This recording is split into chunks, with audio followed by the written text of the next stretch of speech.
السلام علیکم ناظرین و سامعین، آج ہم زبان کا وحد بعد ارتقاء کے بارے میں پڑھیں گے اور اس کے ساتھ ساتھ اردو زبان کے ارتقاء کے بارے میں ہم پڑھیں گے۔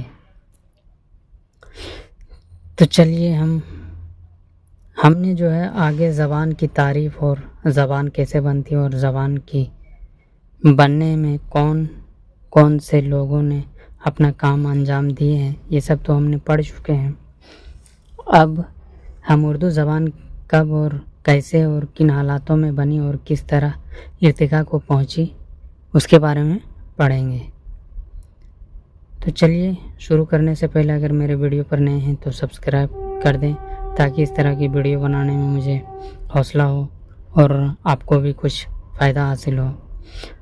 تو چلیے شروع کرتے ہیں۔ اردو زبان جو ہے دراصل کئی قوموں کی زبانوں سے مل کر بنی ہے۔ جو اردو زبان میں کئی زبانوں کو دیکھنے کو ملتا ہے۔ اردو ہی زبان ایک ایسی زبان ہے جس میں کئی قوموں کی زبان نہیں بلکہ ان کی تاریخ اور ان کی تہذیب بھی ان کے اندر موجود ہے، اردو زبان کے اندر موجود ہے، اپنے اندر سموئے ہوئے۔ اگر ہندوستان میں کئی قوموں کے بارے میں اگر یا ان کی زبانوں کے بارے میں جانیں گے تو ہم کچھ قوموں کے بارے میں بتا سکتے ہیں، جیسے افریقہ کے مختلف قبیلوں سے آب و دانہ کی تلاش میں ہندوستان کی سرسبز و شاداب زمین پر پہنچی یہ نگریٹو طبقہ تھا۔ جو انڈمان میں مقیم ہوا وہ بھی ایک طبقہ تھا۔ اس طرح عرب کے ریگزاروں سے ایک قافلہ جو فلسطین سے تعلق رکھتا تھا، جسے پروٹو آسٹرل وائڈ کے نام سے جانا گیا، وہ بھی ایک طبقہ تھا، ہندوستان آیا۔ آسٹریلیا سے گزرتے ہوئے سیلون موجودہ سری لنکا، برما اور ملایا میں مقیم ہوا اور وہ بھی ایک طبقہ تھا، ہندوستان میں آیا تھا۔ رومن بھی عرب کے خاک سے گزر کر ہند پہنچا جو آسٹرک کہلائے، یہ بھی ایک طبقہ ہندوستان میں آیا۔ اس طرح کے اگر اور اردو کے فروغ آنے کی، اردو کے وجود میں آنے کی کوئی اور قوم ہے تو عرب کے قوم ہے اور افغانستان، عراق، ایران کے قوموں کے دوارا اور ان کی زبانوں کے دوارا اردو وجود میں زیادہ تر آئے۔ تو چلیے یہاں اردو کی ابتدا اور ارتقاء آغاز و ابتدا ارتقاء سے جاننے سے پہلے ہم ہندوستان کی قدیم کی پرانی زبانوں کے بارے میں جانیں گے، پہلے جاننا اور ضروری بھی ہے۔ تو ہندوستان میں سب سے پہلے پرانی زبان کے بارے میں اگر کہیں تو 3500 سال پرانی زبان موجود ہے جو دراوڑوں کی زبان تھی۔ ابتدا میں یہاں جو ہے دراوڑی قوم آباد تھی۔ یہ قوم جو ہے یہاں کے ہی نہیں تھے، یہ بھی قوم جو ہے باہر سے آئے ہوئے تھے۔ دراوڑی بھی ایشیا کو چک بحر روم سے سفر کرتے ہوئے عرب، عراق، بلوچستان سے گزرتے ہوئے ہندوستان آئے تھے۔ یہ طبقہ تقریباً 3500 سال پہلے ہندوستان پہنچا اور موہنجودڑو، ہڑپا کے علاوہ سندھ اور پنجاب میں مقیم رہا، ٹھیک ہے، جس کی زبانیں 3500 سال پرانی ہیں، وہ ہے دراوڑی قوم کی زبان۔ دراوڑ آگے چل کر اپنی تہذیب اور تمدن کی وجہ سے ہندوستان کی قومیت کے معمار آنے کی ایک بنیاد کہلائے، ٹھیک ہے، یہاں کے ایک پرانی باشندہ کہلائے۔ اس کے بعد جو ہے ہندوستان میں آنے والا جو ہے دوسرا وسط ایشیا، ایران، ایشیا کے بیچ سے ایران، افغانستان کے راستے سے چل کر 1500 قبل مسیح آریہ ہندوستان آئے۔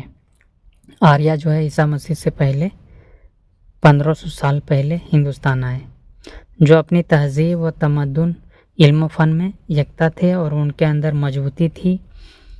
جو ہے دراوڑوں سے ہندوستان جب آیا تو ہندوستان میں جو ہے دراوڑ لوگ شمالی ہند میں آباد تھے۔ آریوں نے دراوڑوں سے جنگیں کی، جس میں آریوں نے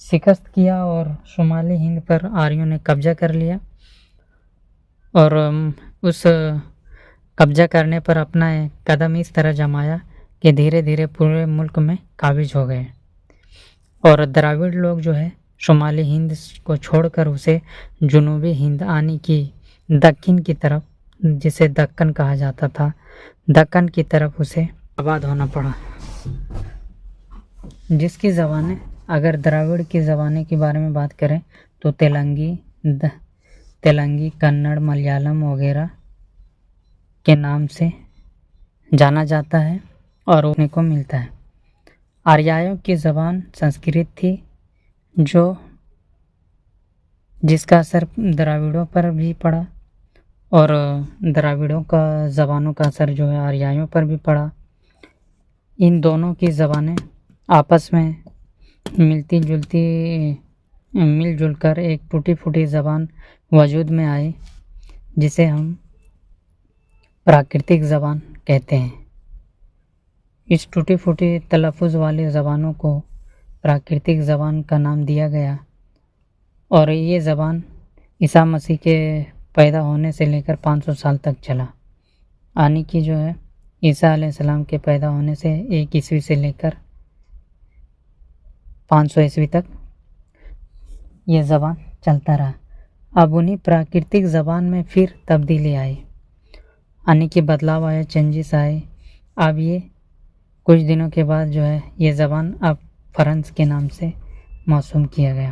اب اس میں کچھ بدلاؤ آئے اس زبان میں، جس کی وجہ سے اب فرانس کا نام دیا گیا۔ یہ جو ہے اب فرانس بھاشا جو 500 عیسوی سے لے کر 1000 عیسوی تک بولی جاتی رہی، جسے وسط ہندی آریائی دور کہا جاتا ہے، یعنی کہ آریائیوں کا بیچ کا دور کہا جاتا ہے، جو متھرا اتر پردیش میں، شورسینی جنوبی بہار میں، یعنی کہ دکن کی طرف، بہار کے دکن میں جو ہے مگدھی، اور بہار اور الہ آباد میں ارد مگدھی، اور جنوبی ہند میں مہاراشٹری، یعنی کہ اتر کی طرف، دکن کی طرف جو ہے مہاراشٹری کے علاوہ کشمیری اور پنجابی میں پشاجی زبانیں بولی جاتی تھی، اسے پشاجی زبانیں کہلائی، جو پراکرتک اور فرانس کا بگڑی ہوئی زبان تھی۔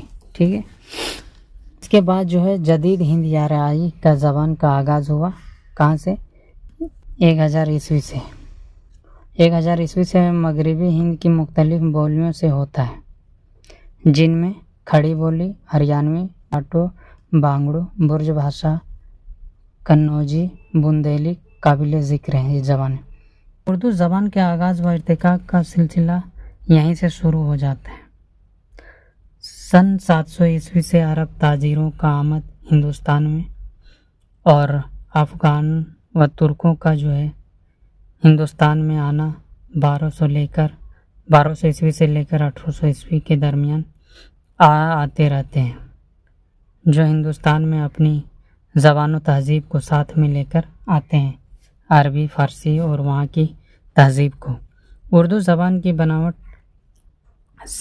اگر اردو زبان کی آغاز کا سلسلہ اگر کہی جائے تو محمد بن قاسم کے فتح سندھ سے شروع ہو جاتا ہے۔ وادی سندھ میں جہاں پنجابی بولی جاتی تھی، یہاں عربی لفظیات اور عربی رسم الخط کو بھی اپنایا گیا۔ عرب سے جنوب میں بحری راستوں سے آنے والے عربی دکن کے زبان، تیلگو، ملیالم، کنڑ، تامل بولنے والوں کو اس طرح عربی نے متاثر کیا کہ وہاں کے لوگ اس پر بےحد اثر قبول ہوا، اور ان پر جو ہے اس زبانوں کو اپنے اندر اخذ کر لیا۔ اور فتح ہونے کے بعد، سندھ فتح ہونے کے بعد جو ہے عربی زبان کا وہاں سلسلہ کچھ زیادہ رہا۔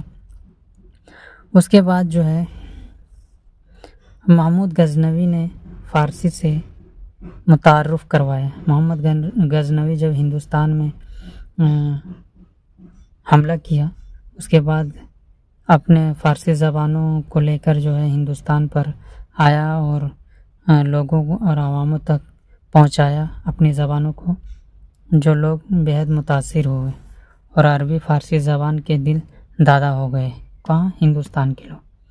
محمود غزنوی اپنی سلطنت کی زبان فارسی رکھا اور عوام سے بات کرنے کے لیے ہندوی یعنی اردو رکھا۔ قطب الدین ایبک کے دور میں تجارت کو فروغ دینے کے لیے عام زبان ہندوی یہ ریختہ یا اردو کہلاتی تھی اسے رکھا۔ اب یہی زبان اردو کہلائی جانے لگی جو ملی جلی زبان تھی۔ یہی زبان خلجی اور تغلق کے زمانے سے گزرتی ہوئی اورنگزیب عالمگیر رحمۃ اللہ علیہ اور شاہجہاں کے دور میں اردو معلّہ کہلائی اور یہ زبان اب تک اردو زبان بن کر رہ گئی۔ اس زبان میں جو ہے بادشاہوں کے زمانے میں بہت زیادہ فروغ ہوئی، کیونکہ جب عرب و فارس سے لوگ آتے رہے اور ہندوستان میں آئے تو مسلمانوں نے اپنا سلطنت قائم کیا، جس سلطنت میں جو ہے اپنی ایک سماج ہوتی تھی، دارالخلافہ ہوتا تھا، جس کے اندر وہاں سے افغان یا اس ہندوستان کے لوگ اس میں کام کرنے کے لیے بادشاہوں کے ساتھ رہنے کے لیے وہاں اپنی ملازمت کرنے کے لیے بادشاہوں و سلطنت سے اپنا لگاؤ رکھا اور وہاں پر اپنے نوکری یعنی کہ کام کے لیے بادشاہوں کے دربار سے جڑا رہا، جس کی وجہ سے وہاں کی زبانوں جیسے عربی اور فارسی کی زبانوں بادشاہوں کے دربار سے جاننے اور سمجھنے اور سیکھنے کو ملا۔ بادشاہوں نے اپنے دور میں جو ہے اپنے سلطنت کے لیے جو ہے دفتر کے لیے کام کاج کے لیے جو ہے فارسی زبان سے کام کیا کرتے تھے اپنے دفتروں میں، جس کی وجہ ہندوستان کی عوام جو ہے اسے سن کر اخذ کرتے تھے یعنی کہ سیکھتے تھے۔ اس طرح ہندوستان کی اب فرانس بھاشا ملا کر اور عربی اور فارسی کی زبانیں مل کر جو زبانیں وجود میں آئی وہ اردو کہلائی، اور اردو زبان کو جو ہے ارتقا تک پہنچانے میں بادشاہوں اور ہندوستان کی عوام جو ہے بہت کارگر ثابت ہوئے۔ وہیں سے اردو زبان کا آغاز بھی ہوتا ہے اور بادشاہوں سے ارتقا تک بھی پہنچتا ہے۔ اور جب ہندوستان میں جب بادشاہوں نے اپنی دارالخلافہ ایک جگہ سے دوسرے جگہ لے کر جاتے تھے اور وہاں پر سپاہیوں فوجیوں کی بھرتیاں کی جاتی تھی تو لوگ ہندوستان کے کئی قبیلوں سے، کئی جگہوں سے، کئی گاؤں شہروں سے آیا کرتے تھے اپنے کام انجام دینے کے لیے اور اپنا یہاں پر ہنر دکھانے کے لیے، جس کی وجہ سے بادشاہ کے دربار سے انہیں کچھ ملازمت مل جائے اور اپنا گزر بسر ہو، اس لیے لوگ آتے رہتے تھے، جس سے لوگ متاثر ہوئے۔ اور جب بادشاہ ایک جگہ سے دوسرے جگہ اپنا دارالخلافہ تبدیل کرتا تھا تو یہاں سے دوسرے جگہ بھی اپنی زبان و تہذیب کو ساتھ میں لے کر جاتے تھے، جس کی وجہ سے پورے ملک میں جو ہے اردو زبان کا آغاز اور ارتقا ہوتا گیا اور لوگ اردو زبان کو خوب زیادہ بول چال کی زبان میں وجود میں لے آیا۔ اور جو ہے اس طرح بادشاہوں کے علاوہ صوفیاء کرام نے بھی اپنا کام انجام دیا ہے۔ اس کے بعد شعر و شاعری کے لیے شعراء نے بھی خوب انجام دیا اسے، بادشاہوں کے دربار میں شعر و شاعری کرنے کے لیے۔ بادشاہوں کے اس دور کا جو رواج تھا کہ اپنے درباروں میں اسے شعر و شاعری سننے کا بڑا شوق ہوتا تھا، داستانیں، کہانیاں، تو اس سے جو ہے اس زبان کا بہت فروغ ہوا۔ ملی جلی زبانوں کچھ عربی زبانیں سننے سے اس زبانیں پر شعر و شاعری کہا کرتے تھے، اسی زبانیں پر داستانیں و کہانیاں، قصے سنایا کرتے تھے، جس سے اردو کو بہت فروغ ملا۔ آئیے جانتے ہیں اب صوفیاء کرام کا کیا رول رہا اردو زبان کے ارتقاء میں۔ اردو زبان کی تشکیل اور تعمیر میں صوفیاء کرام نے نہایت اہم رول ادا کیا ہے۔ یہ صوفیاء کرام اپنے آپ ماہر تعلیمات، اخلاقیات و فلسفہ و منطقی پر قدرت میں یکتا تھے۔ ان بزرگوں کا تعلق مختلف زبانوں سے تھا۔ ان میں کوئی عرب کا تھا تو کوئی نجمی تھا تو کوئی ترک تو کوئی فارس کا باشندہ۔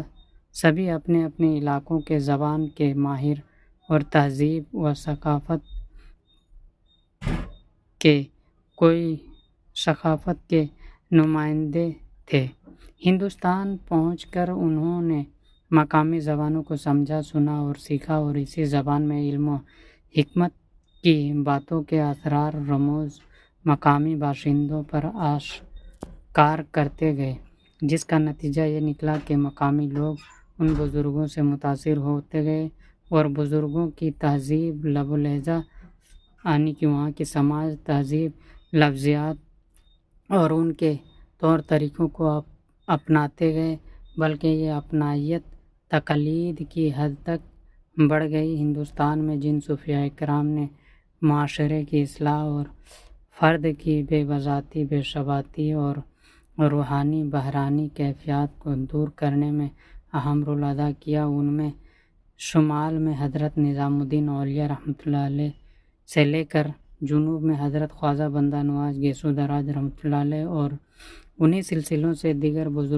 بزرگان دین نے اردو کی نشو و نما میں نمایاں کردار ادا کیا ہے، جن میں 13ویں صدی کے بزرگ حضرت معین الدین چشتی اجمیری رحمۃ اللہ علیہ عہدے پرتھوی راج میں پہنچے اور اجمیر کو اپنا مسکن بنایا۔ اصفہان کے سنجر میں پیدا ہوئے، دینی علوم حاصل کرنے کے بعد اس علم کو عملی جامہ پہنانے کی غرض سے قلندروں اور فقیروں کی صحبتوں میں وقت گزارنے کے بعد دنیا مافیا سے بے نیاز ہو کر خدمت خلق کے لیے ہندوستان پہنچ کر ہندوی زبان کو سمجھ سیکھ کر اس میں عربی اور فارسی الفاظ کو شامل کر کے مقامی تہذیب اور زبان کو فروغ دیا۔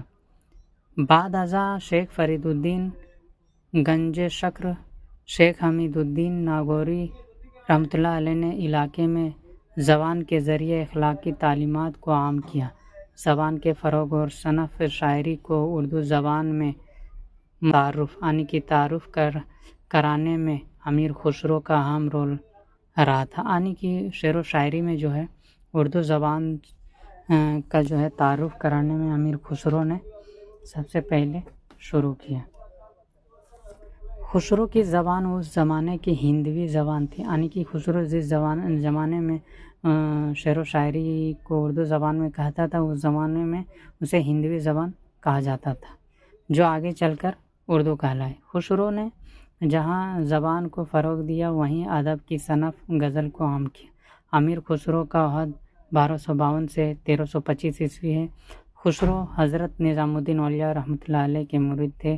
شمال کے بعد یہی زبان جنوب پہنچتی ہے، شمال کے بعد یعنی کہ دہلی سے جو ہے یہی زبان جو ہے دکن کی طرف پہنچتی ہے، جہاں شیخ عین الدین گنج العلوم عہد خلجی گزار کر محمد بن تغلق کے دور میں دولت آباد علاقے میں زبان و علم و حکمت کی درس و تدریس جیسے خالص فریضہ کو انجام دینے کے لیے پہنچے اور یہی کے ہو کر رہ گئے۔ شیخ فرید الدین یحییٰ منیری رحمۃ اللہ علیہ نے بھی زبان کے فروغ میں اہم کردار ادا کیا ہے۔ 15ویں صدی میں خواجہ سید محمد حسینی بندہ نواز گیسو دراز نے دہلی میں زبان کے فروغ میں اہم کردار ادا کیا تو ان کے والد سید یوسف حسینی تغلق کے دور میں دولت آباد میں رشد و ہدایت کا کام انجام دے رہے تھے۔ میرا جی شمس الاشاق نے بھی زبان و ادب کی خدمت انجام دی۔ شیخ بہاؤالدین باجن شاہ علی محمد جیوگام دھنی برہان الدین جانم نے علاقۂ دکن میں زبان کی آبیاری کی۔ برہان الدین جانم حضرت میرا جی شمس الاشاق کے فرزند تھے۔ اگلے دور میں خوب محمد چشتی میرا جی خدا نما، جو خواجہ بندہ نواز گیسو دراز کے سلسلہ فیض کے زبان دان و ادیب گزرے ہیں۔ شاہ امین الدین علی اعلیٰ والد برہان الدین جانب میرا جی اشک شمس الاشاق کے پوتے تھے۔ ان کی زبان و بیان نے علاقے دکن میں تشنگانِ علوم و کسب کو فیض پہنچایا، یعنی کہ علم سے جو ہے روشناس کیا کہاں؟ دکن کو۔ ان کے علاوہ قطب الدین بختیار کاکی رحمۃ اللہ علیہ، حضرت خواجہ برہان الدین غریب چشتی، مومن عارف با اللہ اور دیگر سلاسل صوفیاء کرام نے زبان کے فروغ میں کردار ادا کیے۔ صوفیاء کرام کا ایک ہی کام تھا، عوام کو خدا اور ان کی دی ہوئی نعمتوں کے بارے میں بتانا۔ خدا ایک ہے اور ان کی عبادت کرنے کے بارے میں بتایا کرتے تھے، جس سے لوگ ان سے متاثر ہوتے گئے اور ہندوستان کی زبانوں، عوام کی زبانوں میں سمجھاتے تھے، جس میں اپنی کچھ عربی فارسی جو بھی صوفیاء کرام تھے وہ اپنی کچھ زبانوں کو بھی جو زبان کو سمجھانے میں نہیں آتا تھا تو اس میں اپنی زبانوں کو گھسا کر سمجھایا کرتے تھے۔ اس طرح جو ہے ہندوستان میں جو ہے اردو زبان ارتقاء کو پہنچی، جس میں جو ہے اردو میں عربی فارسی عربی اور سنسکرت کئی طرح کے زبانیں دیکھنے کو ملتے ہیں۔ خدا حافظ۔